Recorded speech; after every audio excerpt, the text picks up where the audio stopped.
Assalamualaikum warahmatullahi wabarakatuh. Salam sejahtera untuk kita semua.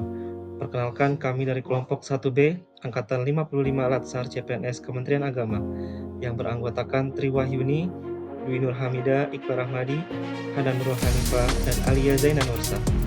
Ingin mempresentasikan tentang analisis nilai berakhlak dalam praktik ASN mengambil studi kasus dari kasus korupsi Bansos COVID-19. Tugas ini merupakan tugas reshaping berakhlakologi dalam agenda 2. Tujuan dari pembelajaran ini adalah menumbuhkan kesadaran kritis ASN mengenai pentingnya menjaga integritas, akuntabilitas, dan etika pelayanan publik. Kasus nyata ini memberi pelajaran betapa fatalnya jika nilai berakhlak diabaikan.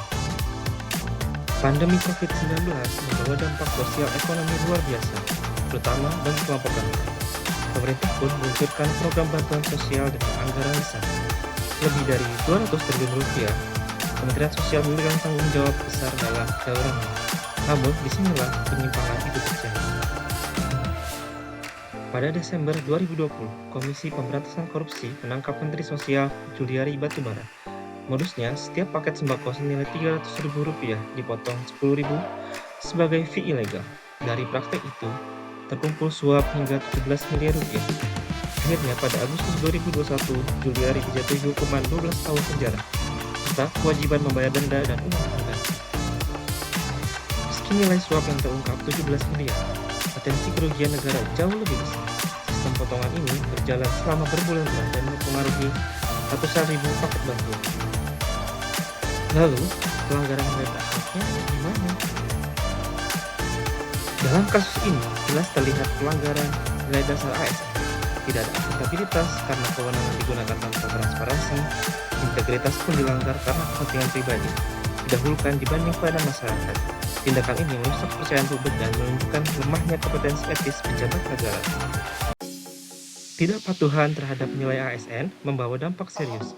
Publik kehilangan kepercayaan pada institusi negara. Program bansos kehilangan efektivitas, bahkan justru memperburuk kondisi rakyat miskin.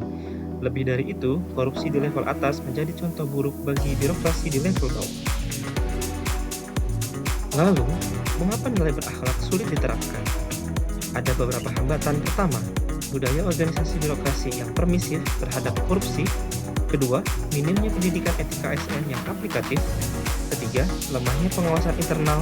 Dan terakhir, adanya relasi pribadi maupun politik yang menciptakan ruang penyalahgunaan wewenang. Untuk mencegah kasus serupa, diperlukan reformasi sistem pengadaan berbasis teknologi yang transparan.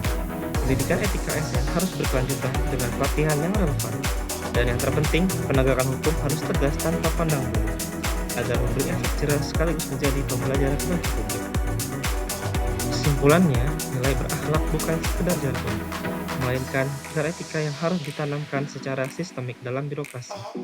Kasus Bansos COVID-19 menjadi cerminan betapa rapuhnya pelayanan publik tanpa integritas. Mari kita jadikan etika sebagai pedoman agar ASN benar-benar menjadi pelayan masyarakat, bukan penguasa yang menyalahgunakan jabatan. Terima kasih atas perhatian Bapak Ibu. Semoga pembelajaran ini memperkuat komitmen kita sebagai ASN untuk senantiasa berorientasi pada pelayanan, akuntabel, kompeten, harmonis, loyal, adaptif, dan kolaboratif. Wassalamualaikum warahmatullahi wabarakatuh.